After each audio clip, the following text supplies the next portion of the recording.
All right, and we are live.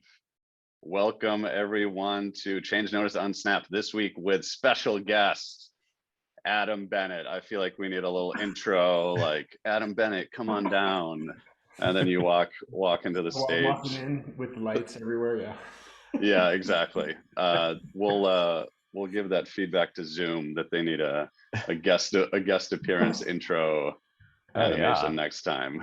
that would be pretty awesome if it like highlighted your square and then like brought it to the fore or something. Yeah, I don't know if that's Zoom's forte. I think there's a lot of other platforms that actually focus on that. But welcome everyone. We're waiting a few minutes for the rest of our attendees to trickle in. But while we're waiting, a few important things down in the chat. Please introduce yourselves. Make sure that it's sending to, you have to switch it from just hosts and panelists, switch that to everyone.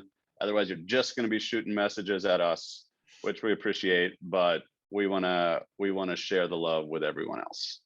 And so introduce yourselves, tell us where you're calling in from, and what is the first audio product or product that had a mic or speaker that you ever worked on. And maybe we'll start with the crew here. Chris, what about you?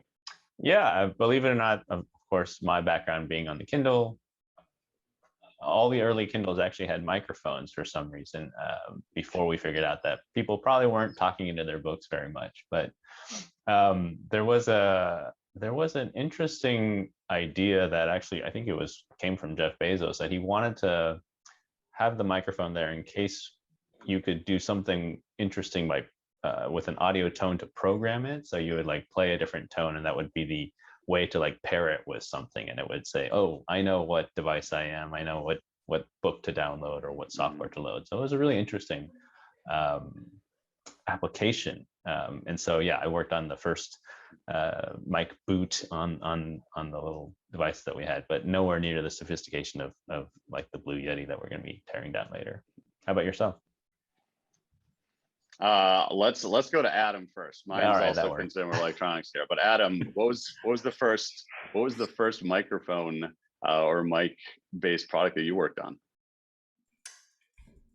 Back in probably 2003, I kind of started, working on mobile computers, and we were making a PDA. So going way back, before you could touch your screen with your fingers, you had a stylus.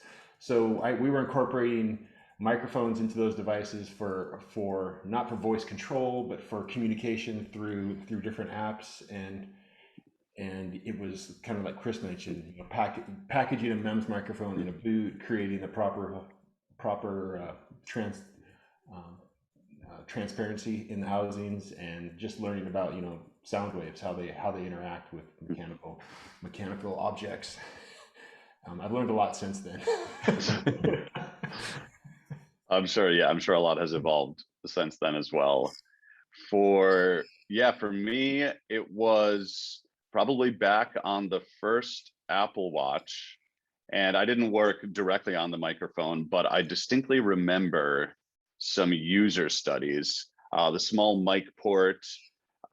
Also, they were concerned about the barometric port, and we were doing user studies to see what the outcome would be of sweat and other gunk clogging up these ports on the Apple Watch. So we would do some baseline testing. They would test all the devices, and then we'd have user studies. They'd strap like multiple watches on us, and we'd go for a run, like a specified 2-mile run, get it nice and sweaty, get it nice and gunky, and then they'd come back and they'd like take pictures of the microphone ports to see how much gunk there was, and then they'd do audio tests as well, because the ports, again, were dangerously close to your wrist and pretty prone to getting clogged up. So that's my memory of the first audio-based product.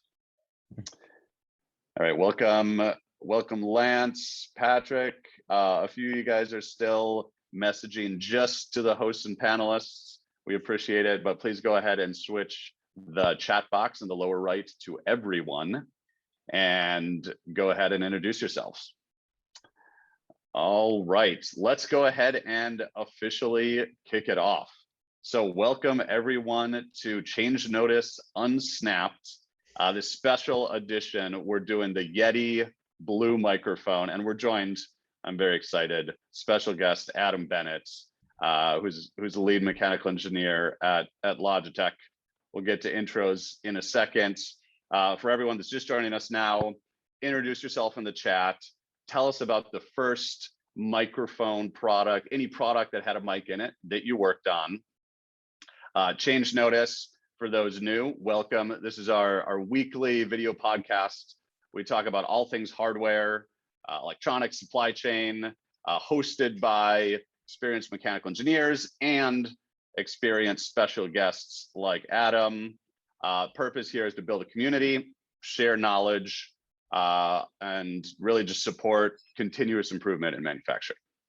These are often hosted by our CEO, but today's special Unsnapped, hosted by myself and Chris. And also reminder, we have a survey at the end. So if you need to duck out, please fill out the survey for the change notice. And we also have an additional mass production survey where we're gathering data on what the challenges that your operations teams have faced. We would love to get your input so we can aggregate and anonymize all of that data to share with your teams. And so without further ado, let's do some introductions. So excited to welcome Adam. Adam, do you want to tell us a little bit about yourself? Yeah. So first and foremost, thank you guys for having me. I got excited about this when you guys were tearing down the Sonos One speaker, and there was a question in the survey. Speaking of surveys, it said, "Would you be willing to participate?" And I said, "Sure."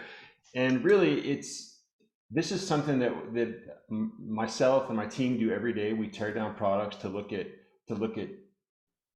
techniques and basically to learn. So I see this community as an awesome place to learn and leverage good techniques with techniques that maybe we can be improved on. And my experience has been kind of all over the place since I started my career 20 years ago. I started doing electronics. I've moved into structural steel, industrial equipment, military applications, and kind of found my way back to consumer electronics and specifically acoustics about just about 5 years ago at Blue Microphones. And we're now part of the Logitech Streamers and Creators brand and focusing on making products that will make you sound good, look good, and have really good ease of use or usability. And that's me in a nutshell, really quick from an engineering standpoint. Awesome. Well, we're excited to have you, Adam. So you can drop some knowledge about some of these design decisions for this famous Blue microphone. And also we're joined by Chris, our teardown expert. You want to say hi, Chris? Hey, how's it going? Yeah. My background is in consumer electronics. I worked for a number of years at Amazon on a lot of the different Kindle products. But I never got into, as I mentioned earlier, the depth and the audio space as Adam has, and he's gone down the rabbit hole. So really excited to learn from you, Adam, and also to open this thing up and see what's going on inside. All right, thank you, Chris.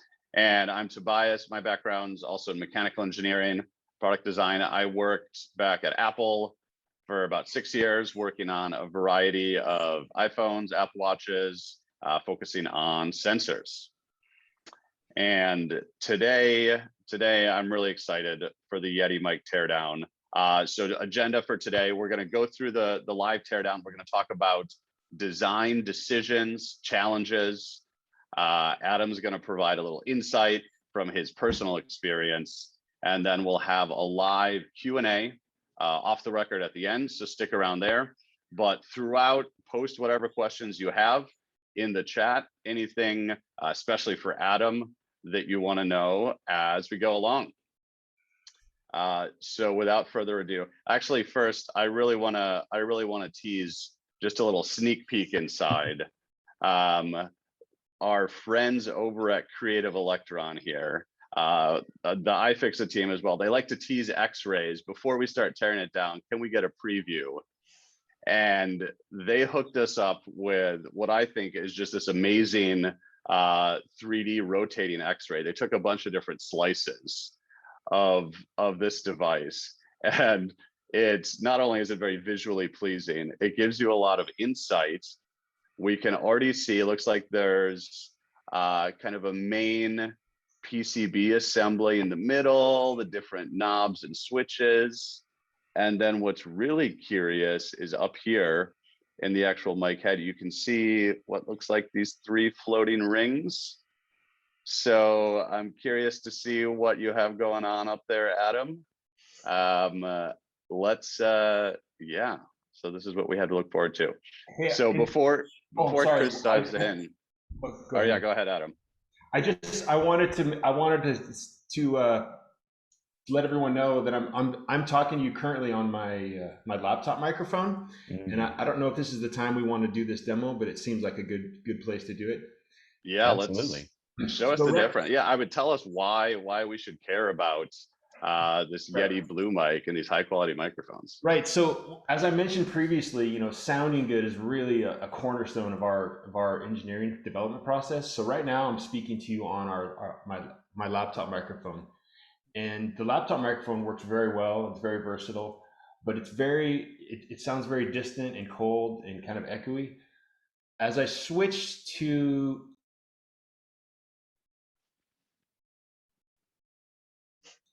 let's see, I'm switching. Okay, now I'm on the Yeti microphone. So you should notice a lot more warmth and a lot more depth in the audio and clarity. That's really what we're focused on. So it's really hard to sell a microphone to someone because you don't see the immediate effect yourself, but your people that you're communicating with do, and that's kind of been our biggest battle. But once you realize that the microphone can enhance your audio, it's kind of like getting a good camera. You'll look good, you'll look better, and you'll sound better. So it helps communication. So really, that's what we focus on, and we'll talk more about the acoustics and how we do that within reason going forward.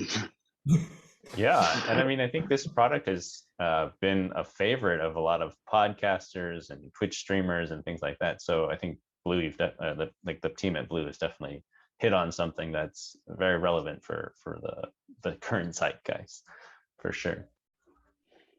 All right, let's dive into it. Chris, take us away. All right, I'm going to share my overhead view here. So first, I thought I'd give us a general overview of what we're going to take apart. So this is the microphone. It comes on this nifty stand.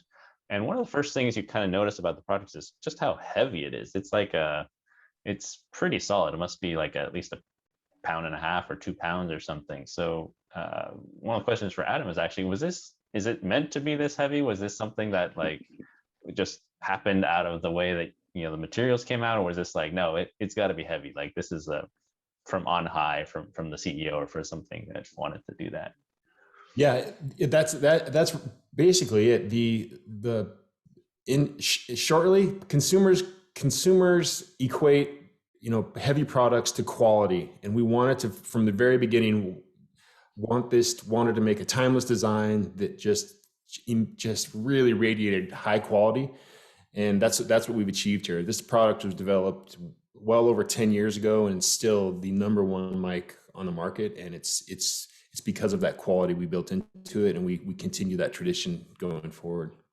Yeah, that's that's really interesting, because I think there's been trends, I think, over time to make products lighter, your cell phones and things like that. But then also sometimes you get it too light, and people want it to be a little heftier, just to feel better in your hands and get that quality feel.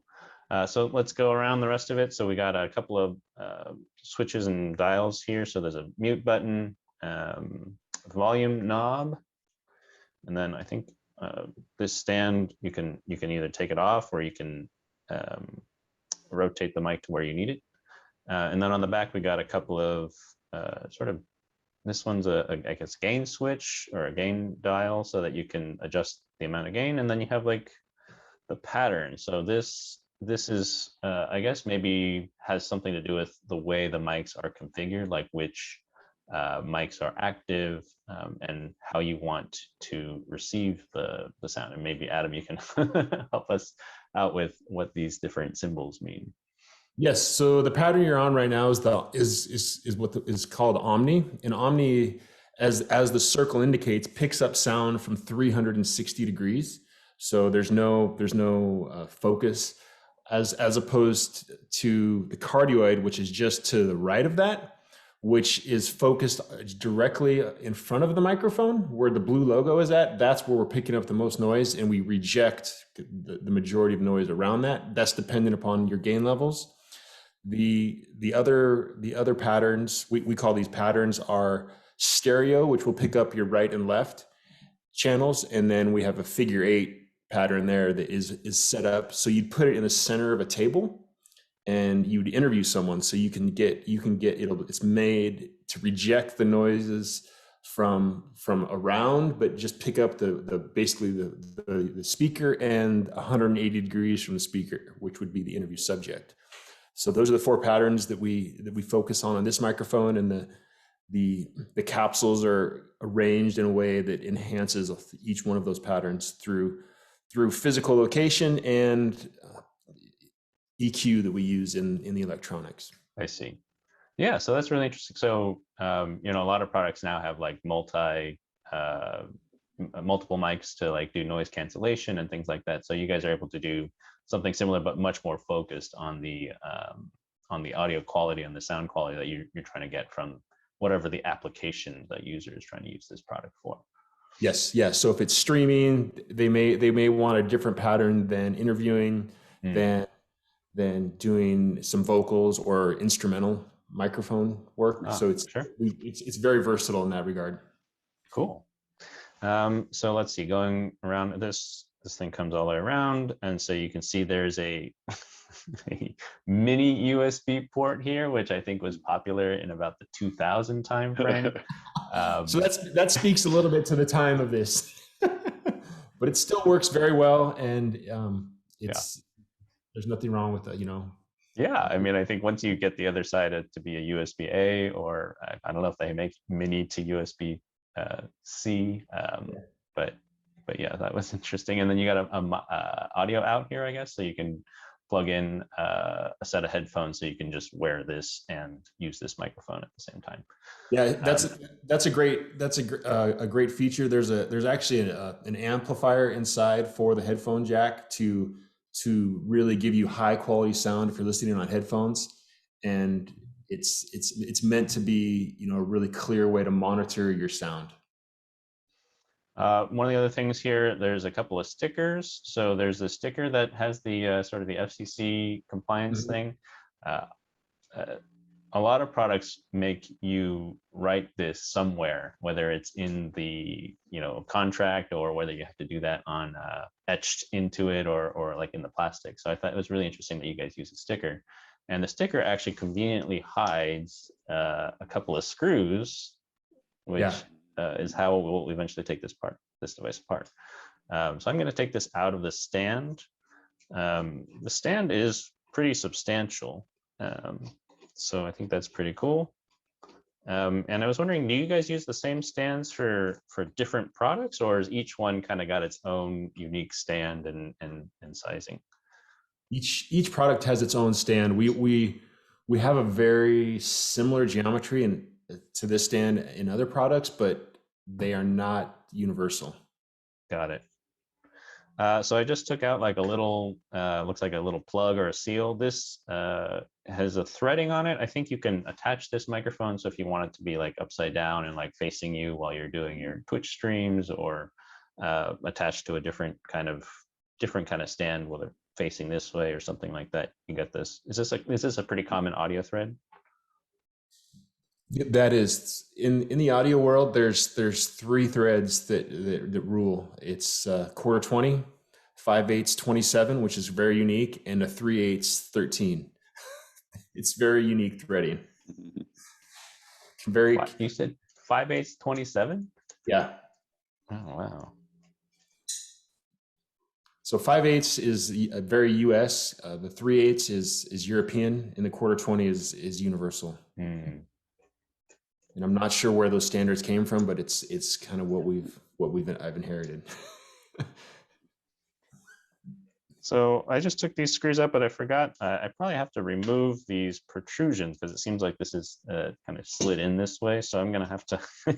I've tried this once before, and I think I had to use. That's why this clamp is here. I had to use the clamp for a little bit of it. So we'll see if I can actually get these. Yep. There we go. That clamp doesn't look like it came as part of your standard iFixit kit, Chris. Yeah, no, I had to use I had to get a quick grip supporting clip here. So let's pull this. Oh, there you go. So this button is interesting because it actually has looks like a light guide underneath it. So I think that's, if you have usually you want like a red light to indicate that something is off. And then, we got these. Okay, I gotta get these clamps here. I think you can do this maybe with like a pair of pliers or something, but the clamp was the thing that I had conveniently at home. Yeah, I use like electrical tape and pliers to kind of not mar it. That's what I've been using, but the clamp works very well. This is just my universal method here. There we go. Adam, did you guys ever have to, when you were doing failure analysis, is this a familiar process where you had to pop these off without damage, or even rework at the factory? Oh, yeah. Yes. Yeah, and they were able to do it without damaging the knobs. Yeah. Again, with either soft jaws or some just some good old fashioned ingenuity, like I said, with electrical tape or duct tape. We can get that non-marring clamp. All right, so I took the housing off, and it looks like, I kind of assumed this was like a anodized aluminum housing, but it looks like from the hints here that I'm seeing some kind of paint on the outside. So that's a little different than I expected. So it looks like this is actually some kind of die cast. You can see some ejector pins over there, and then it's kind of got that sheen to it that indicates that material has flowed through this. It looks like it was kind of pulled out this way and then finished. So there must be a lot of polishing and painting that goes on in this product, or in this housing. Yeah. Adam, do you want to tell us? Yeah, no, Chris is Chris right? Very, and like, was that difficult? Chris is very insightful. Yes, it is cast, and the biggest challenges we have in castings are, just generally speaking here, are cosmetics. These parts have a lot of hand finishing to cut off the flash, to cut off the runners, and all the subsequent processes after those are removed are done by hand. So it's always a challenge to get a perfect cosmetic finish by hand, but we've done it, and the finish is really good after we've kind of dialed in our process. And so it is a cast part. It's painted with water-based paint afterwards, and then there's some other secondary operations that happen to get the look that you see. Yeah, and now that I'm looking at it, you can kind of see there's a slight taper to the edges, just so that you can pull out. Yeah, so there is the draft required to get that thing out, because it's a pretty big draw. Yeah, this is, like, I was trying to imagine just how deep the cavity or in the core need to be for this. But yeah, it's pretty cool. So once you get that out, this is like the rest of the structure. So the structure here is, there's a board on the top held in by 4 screws, pretty beefy, like connectors, and not connectors, I guess components. Like that switch is the switch, right? Yeah, that's the pattern switch we talked about earlier. Yeah, and then you got a board on the back. Looks like there's interconnected, and it's so that you have the input output on the bottom. But maybe we can get a closer look at this. I think Tobias, maybe you've done a little bit more on this in the instrumental application. Yeah, let's take a close-up look here now that we have it opened up. Let me pull up back to our lovely X-ray here. So for anyone not familiar, this is the instrumental web application where we take in data and images. Typically, we're taking in images during the actual manufacturing process. Here, we just have one unit and we're just using it as a convenient way to navigate through all these high-res images. So I have the same teardown that Chris has here. And we also have the ones that Adam was referring to before. We have the Sonos device and all the previous teardowns. If you're ever interested in taking a look at all these images, let us know and we can hook you up. So we're at right now, you just took off the case. And let's take a closer look at this PCB that you have, Chris. Yeah. So it looks like there's two PCBs back to back here. And I know we haven't popped them apart yet, but I presume there's some type of connector on the back that's mating these together. And on the one side here, this looks like a pretty standard potentiometer. Is this the volume? Is this the volume on the front side? Or was this the gain switch? One of those two? I think it looks like the volume, right? Yeah. Yeah. That's the volume one. And then here was the LED. This is an interesting little component here because it actually has the LED as well as a switch, a tact switch, which is kind of interesting. Adam, can you tell us a little bit about how this works and maybe what the difficulties were? Looks like this plastic thing is almost underneath the diode connections. The part you're looking at is really the foundation of the system. There's just an integrated switch with LED that we used, and this is the mute button. The more challenging part of it is the part that actually penetrates the housing and transmits that light. It's a very brittle plastic piece that gives us the optical throughput that we need. And as you can see, it's a little long, and the features that connect to the board that we just looked at are not huge. So we often have to be very careful about how we take this apart and how we assemble it. What happens when you assemble it wrong? What were the failure modes that you would see?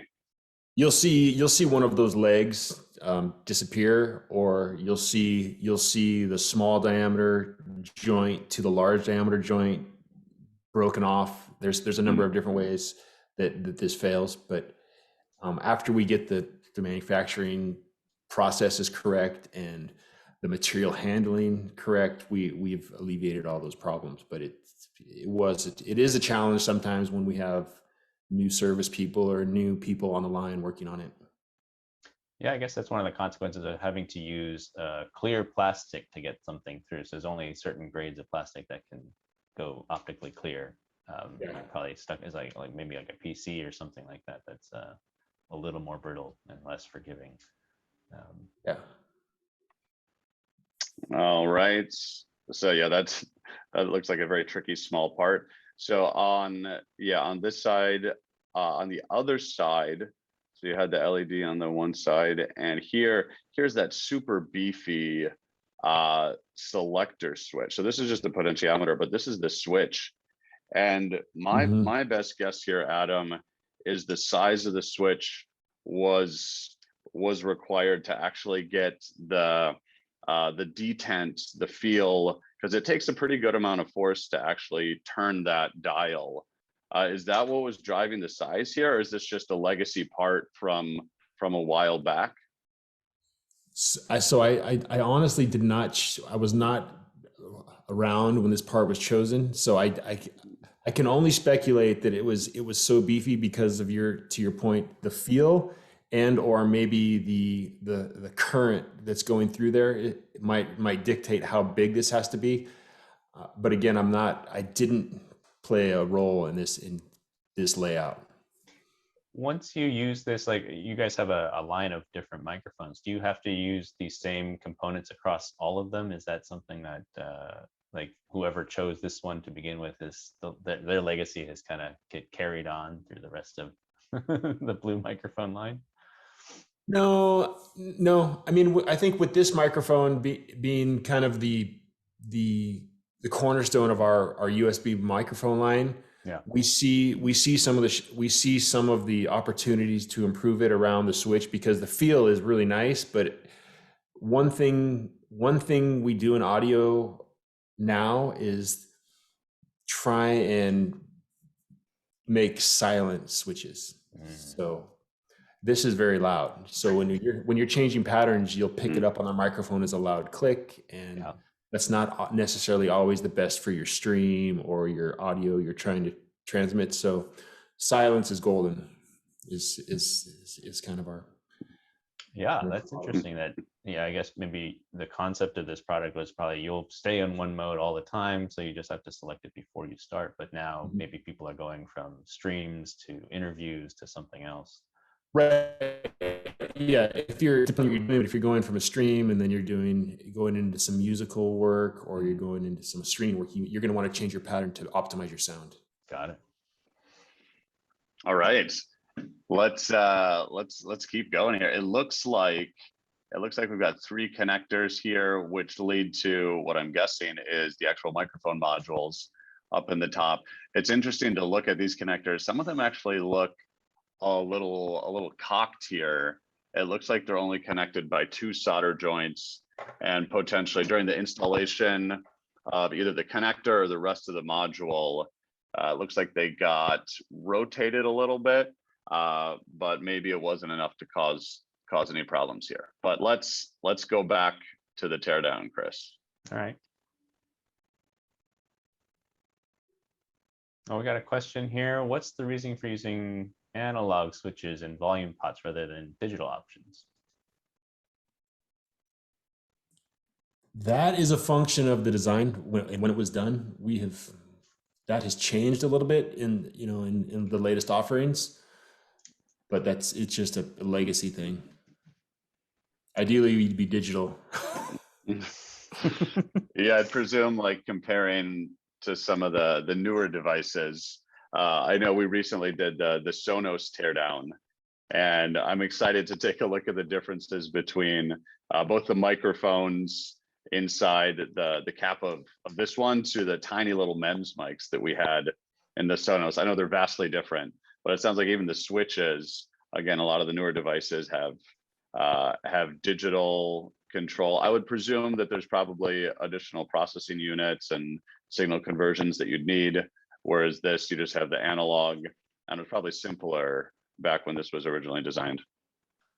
Yeah, I mean, the way that the audio works, it's always an analog signal, and at some point in the system there's an A to D, and it just depends on where that A to D is that dictates if you go digital or analog. I'm just So how do we oh, go ahead. Yeah, so you're taking off that board. How do we think these 2 boards are connected together back to back here? Yeah, I mean, I can see a couple of, like, there's some pins here on this side and pins on the other side. So there might be some kind of like joining connector where some large physical pins fit through and connect to the other side.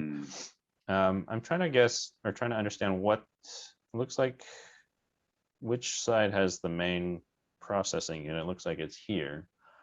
So maybe there's not so much stuff coming from the upper side. So they only have, looks like 6 pins that connect between the 2. So we gotta take this slide off. It almost reminds me of a much earlier version of, in the iPhone, I think it was the iPhone 10, when they first did the stacked MLBs. Yeah. But here we've got 6 pins. I think kind of just a pin header that's going back to back. Whereas on the iPhone MLBs, I think it was something crazy, like hundreds of pins around the exterior of the MLBs, and they actually sandwiched them together. And I think it went through a reflow process to actually solder them together. Yeah. Which was, again, a really complex process just to stack 2 PCBs so they could get more space to have components on the top and bottom. Well, now it seems like the stacked PC. Well, I guess maybe now they don't even need the stacked PCBs, but at that time that was a pretty big innovation.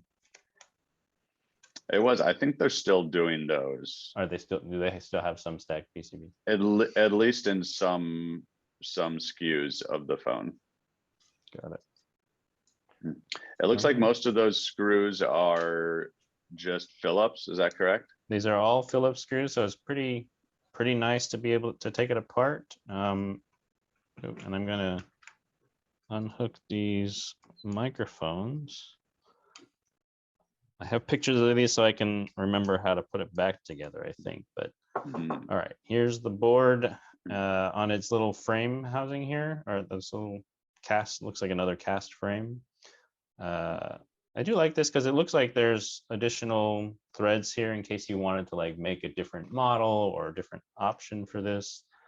If there's more processing or less processing, this frame is pretty well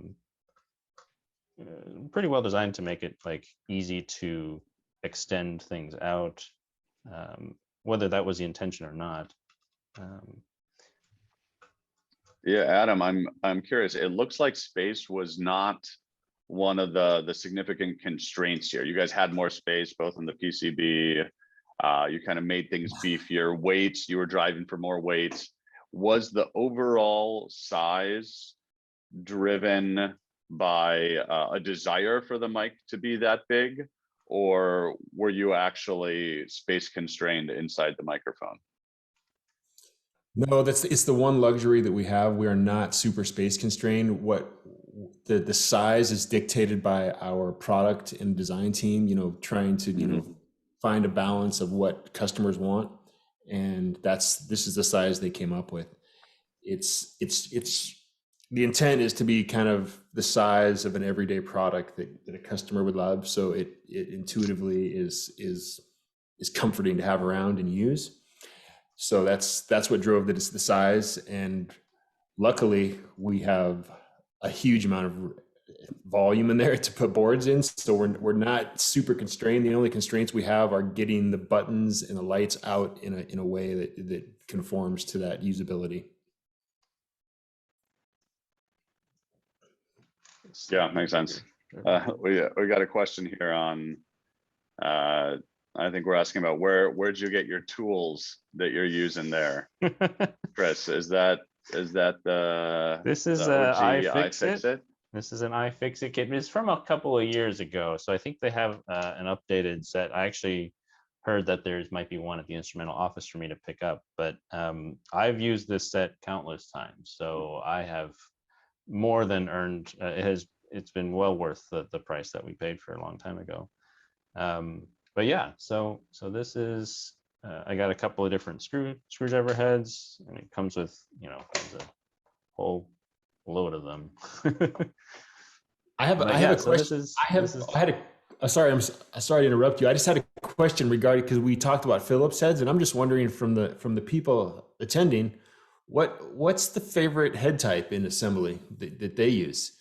I'll tell you, mine is Torx, is just because it's consistent, and I never strip heads, but I'm just curious what other people really enjoy. That's a good question. I always liked Phillips, but I know, I mean, I was starting to strip a couple of these things here when you get smaller and smaller. Yeah. I know, Tobias, I think you've had a couple of interesting screws in your time at Apple. I'm seeing Torx by popular demand here. That seems like a crowd favorite.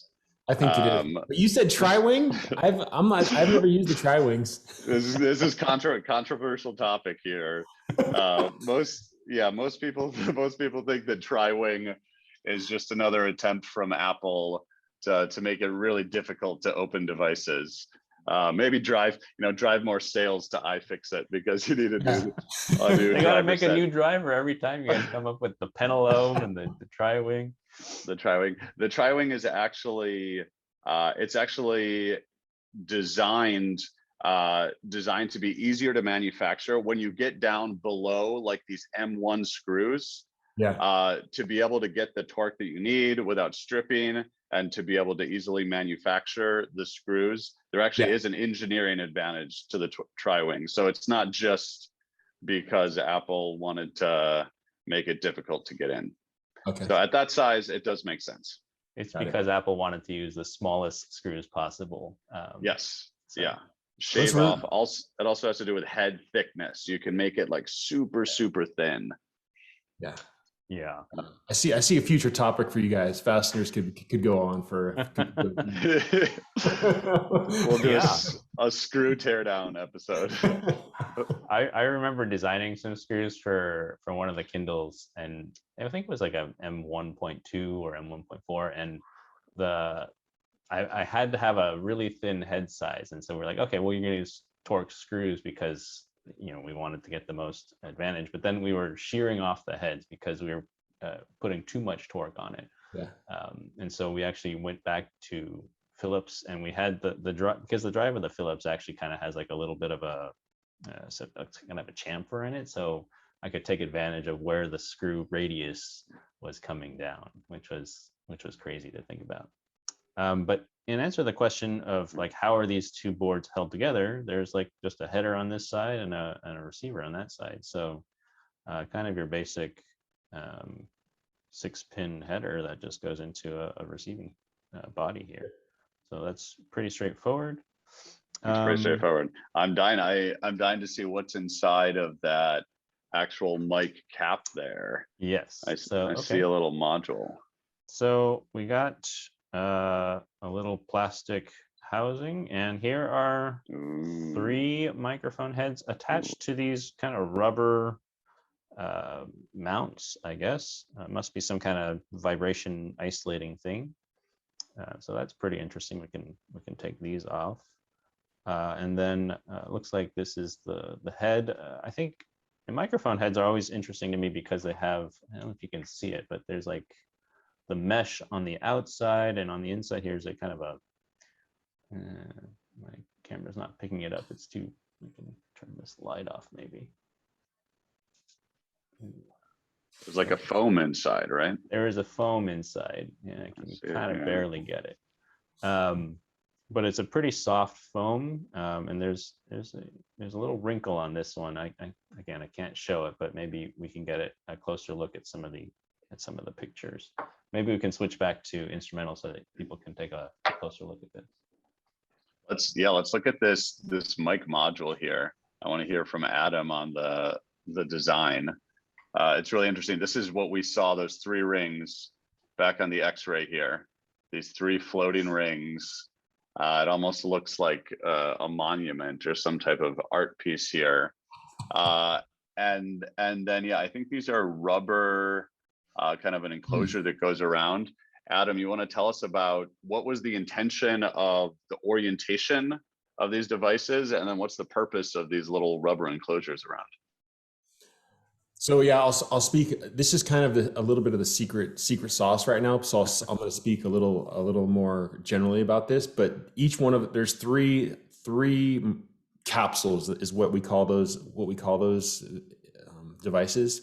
The capsules are condensers. So there's a diaphragm in there that will pick up the wave displacement and turn it into sound, basically.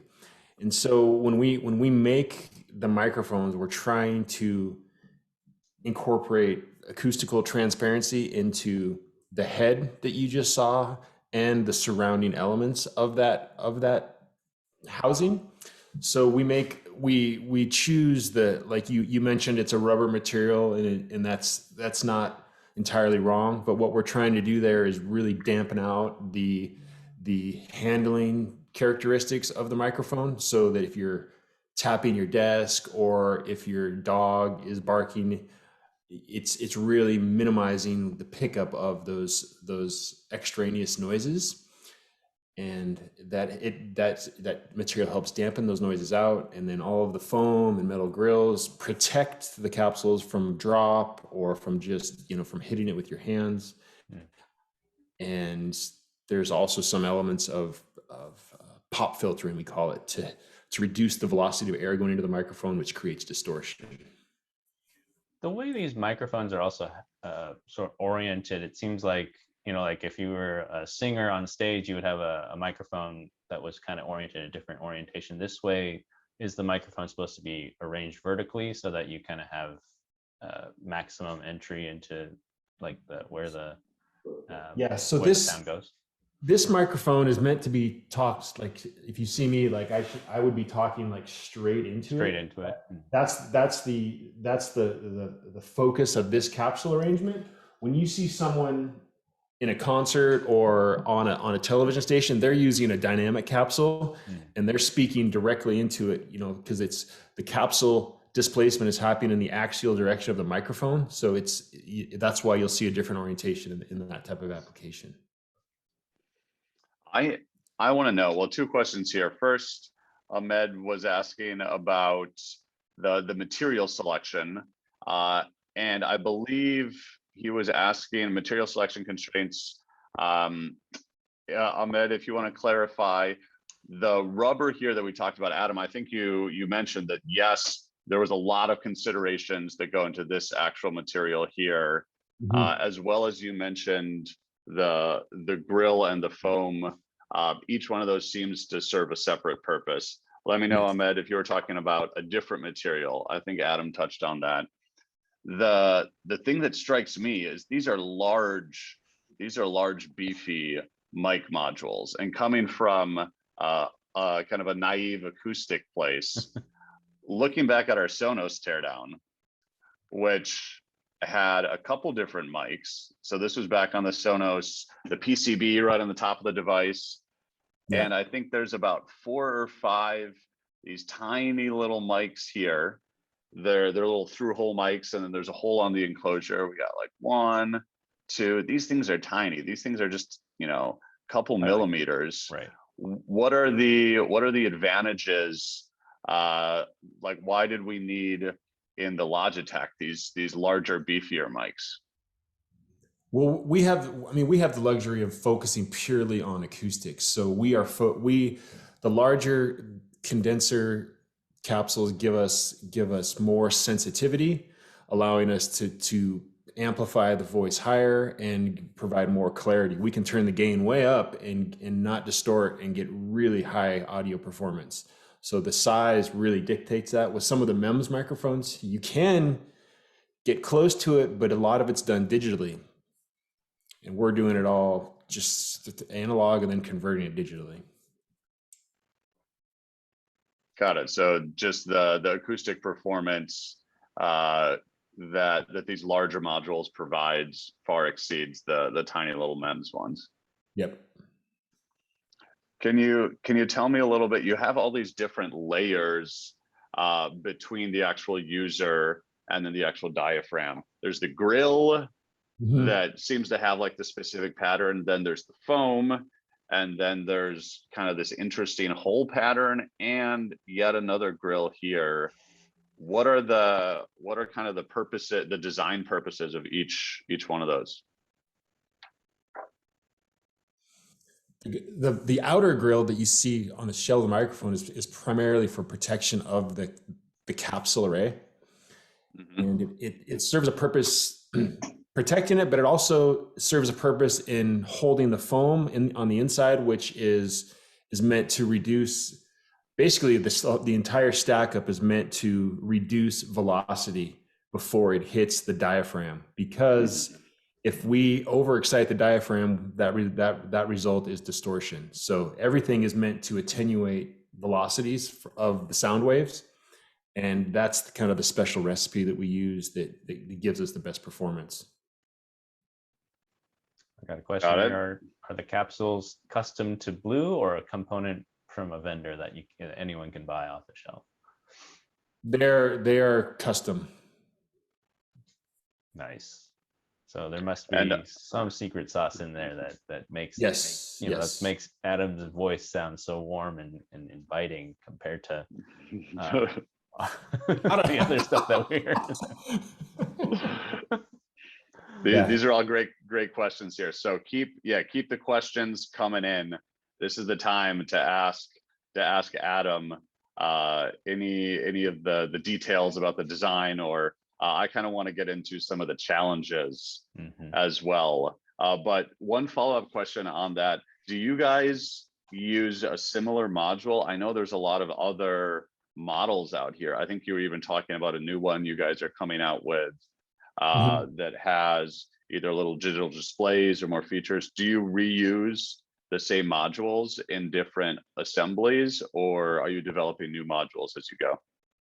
We're developing new modules all the time. We're working on improving our technology. The one that we mentioned, this is kind of the Yeah. latest iteration of the Yeti family. It's called the Yeti X. Hmm. It has digital metering going around this dial, and it uses a very similar capsule and array, but it's different. It's tuned for different um, better performance actually. So that's I lost my train of thought there. That's the one that we should be using instead of this old school blue one. But But this yeah, one and so has this was, yeah, I mean, we developed this because we're like, well, the Yeti was developed 10 years ago. We need to follow up this. So this incorporates a lot more technology in we're still a little behind. We're using a micro instead of the mini, but it's a step forward. Sure. can you tell us about looking at the development process, bringing this to market? What were some of the most challenging parts of either the design, the manufacturing that you and your team spent a lot of time on? The With this microphone and the Yeti X that I just showed you, the challenges have been around, we touched on it earlier, the cosmetic finishing, because we're finishing these parts by hand. So we have to really kind of handhold that initial process, and then create some pretty strict guidelines around the finishing part of it. The other part of it is what we just touched on, which is the acoustical performance. There's a lot of iterations that go into getting the perfect sound and the perfect rejection of sound.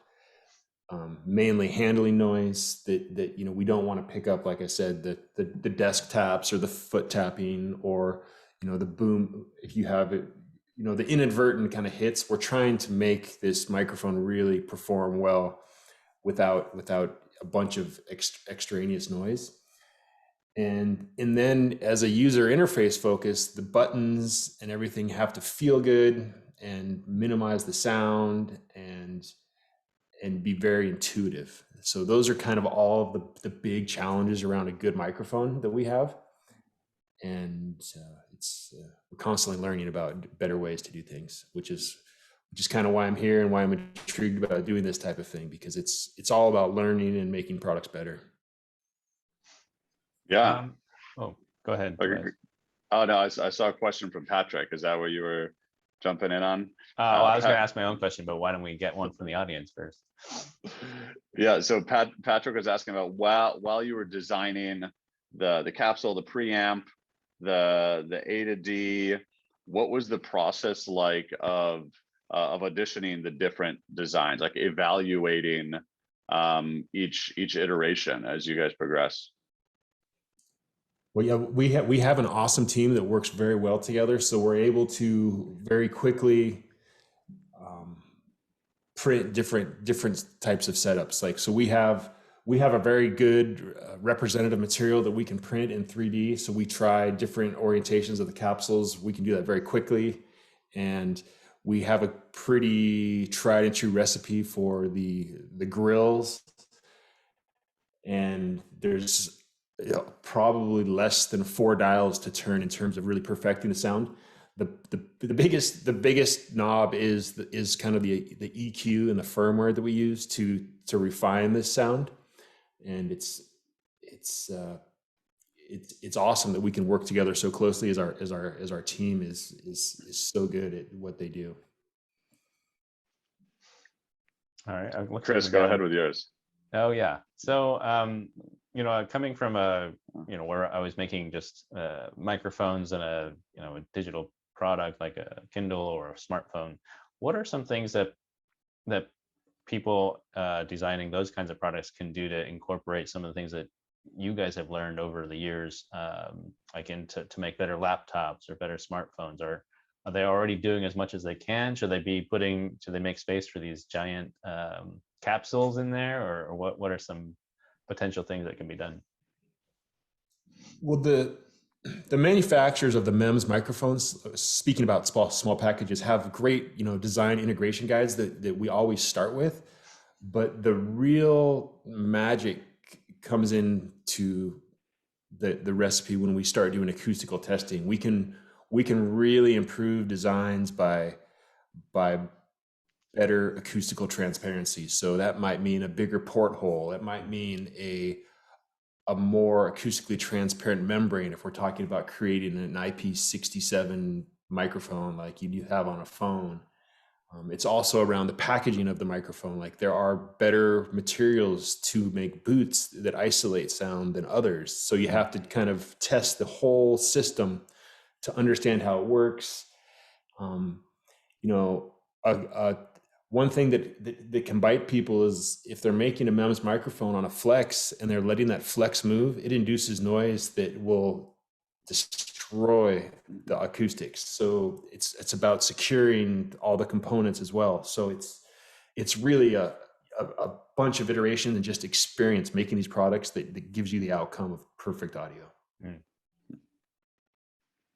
Great. We have a few more questions rolling in here, so keep them coming.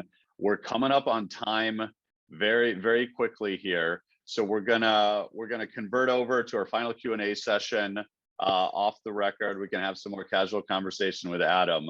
But for all those listening on the recording, thank you guys for joining. Please fill out the survey afterwards as well. If you want to participate in one of these, be the next star like Adam, fill it out in the survey. If you want access to our images, we can get you access to all those teardowns in the Instrumental app. Just go ahead and fill it out in the survey. So thank you all for joining us, and join us next time on our next Unsnapped episode as well. Yeah.